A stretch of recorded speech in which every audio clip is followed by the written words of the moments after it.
Hi, I'm Paul Kyogan from GK Tuition, and in this video I want to talk to you about algebra.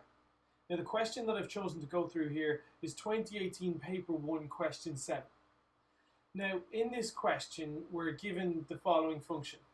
We're told that Jack is learning to type and that t of x represents the number of days it takes him to learn to type x words per minute.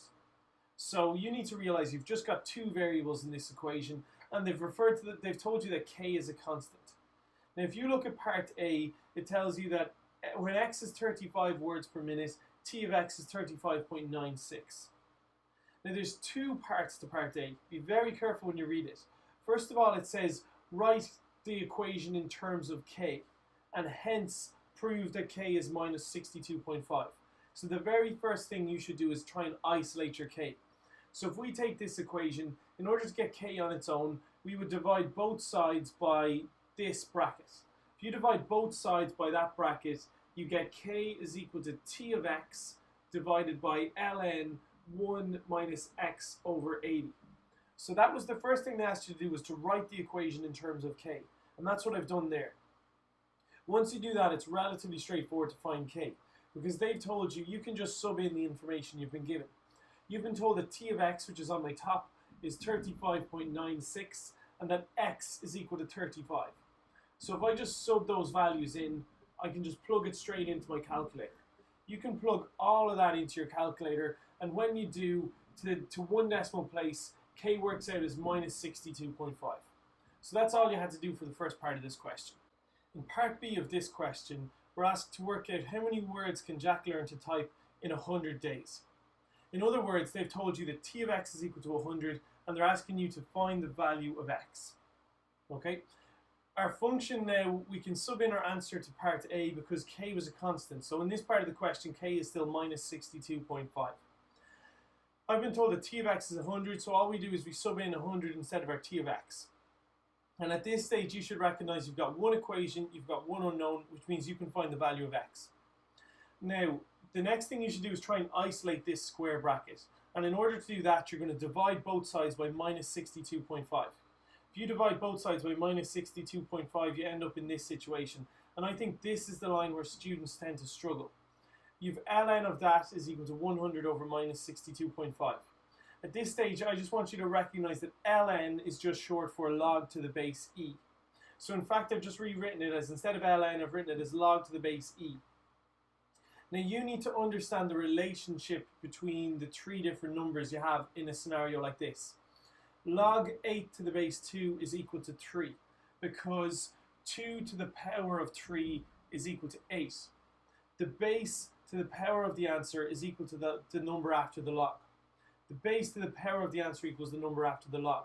Based on that, I can get rid of my logs in this line. I can say that the base, which is e, to the power of the answer, which is 100 over minus 62.5, is equal to the number after the log. E to the power of that gives me this. Now at this stage, I'm happy enough, my logs are gone, and now it's just basic algebra.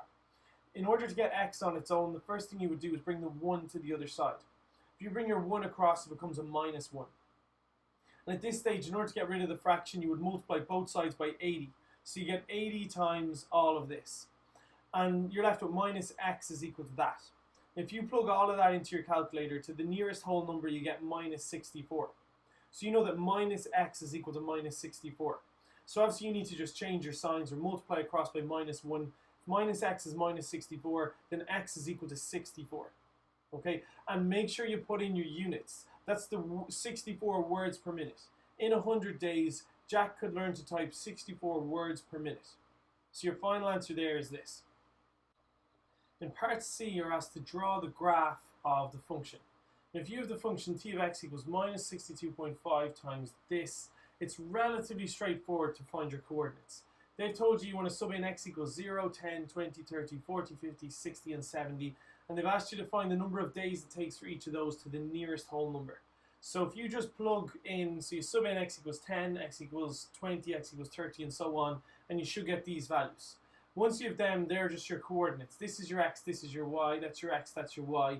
You can just plot your graph. So I'm not going to go through the graph here, but those are the coordinates you should be using.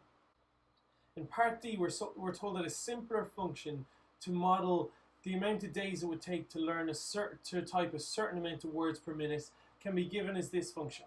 It's similar to the one we've been using previously, it's just a bit simpler. Now you should straight away recognize that p of x equals 1.5x. There's no powers, it's just a number times x. This is just a straight line. In order to draw a straight line, you need to find 2 points. So you can find any 2 points. It doesn't really matter which 2 points you find, as long as your x value for your points is between 0 and 70. So the 2 points I've found are, if you sub in x equals 0, well, you can view p of x equals 1.5x. You could just view that as y equals 1.5x.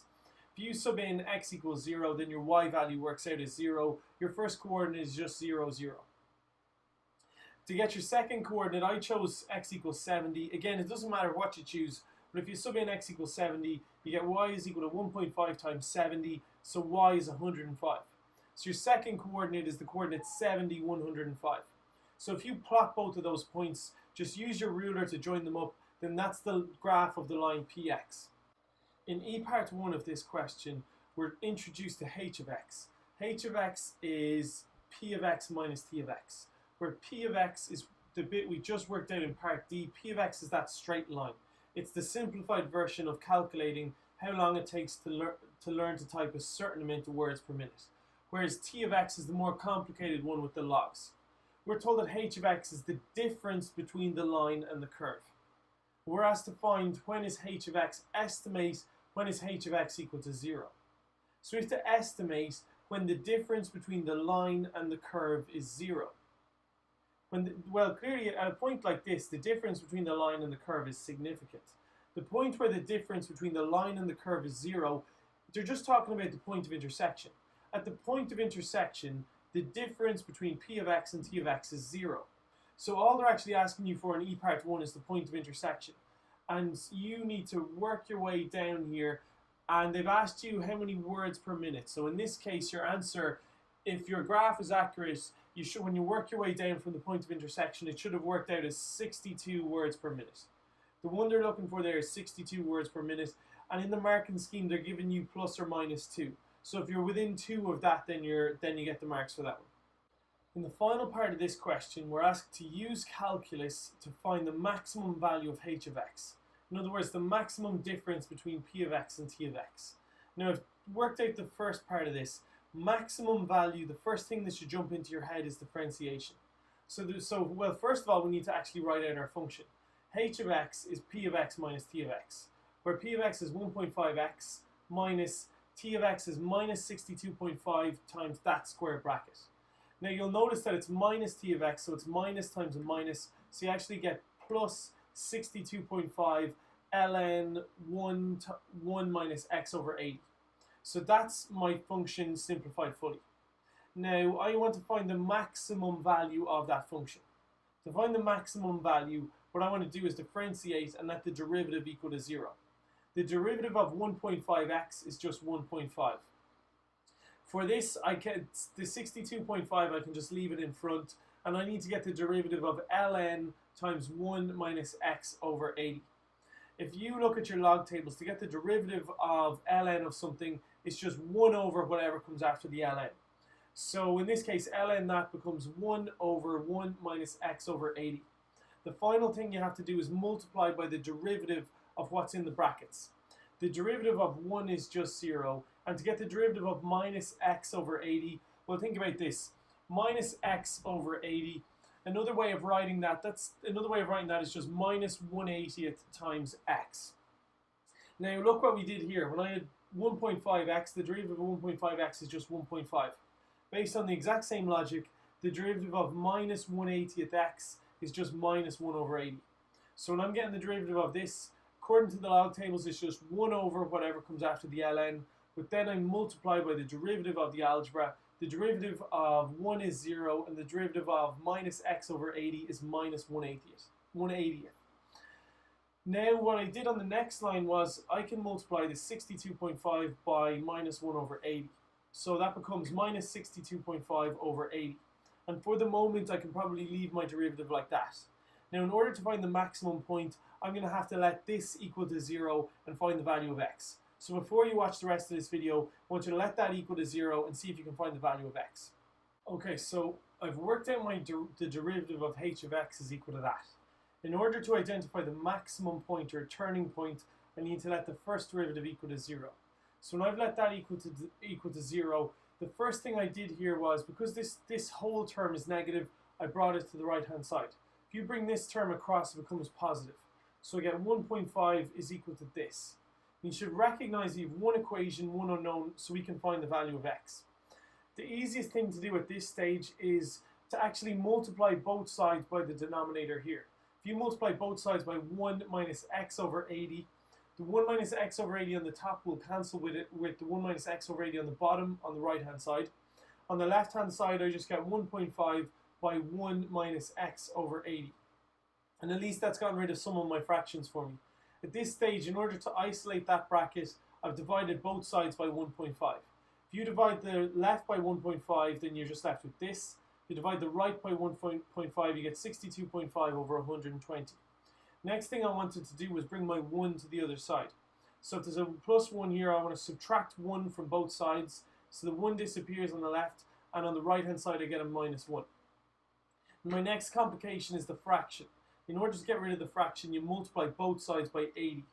If you multiply the left by 80, you're left with minus x. If you multiply the right hand side by 80, it's just 80 by everything that was on the right hand side. At that stage, when you have minus x, you can just plug all that into your calculator. And you get minus x is equal to minus 115 over 3. Obviously, you don't want minus x, you want plus x. So if you change your signs, you get x is equal to 115 over 3. So you know that a turning point exists when x is equal to 115 over 3. But we were asked to find the maximum value of h of x. That refers to the y value. So I need to find the corresponding y value for h of x. So I want to go back to my original function h of x, sub in my x value, and see what the y works out as. Okay, so once we've worked out the x value of our max, now we just need to find the corresponding y value. Remember, h of x is p of x minus t of x. If you sub that in, it's 1.5x plus 62.5 times your log. And in this case, I just need to sub in my previous value, which is x is 115 over 3. So just sub it in there, and I sub it in there. If you plug all that into your calculator, you get 16.73 days. And the question asked me to leave it to the nearest whole number, so it's 17 days. Now, if you look at your graph, remember what h of x represents. It's the maximum, it's the distance between your line and your curve. If you look at your graph, it kind of makes sense. Around 17 days, where t of x is equal to 17 days, that looks like the maximum, that looks like where there's the biggest gap between the line and the curve.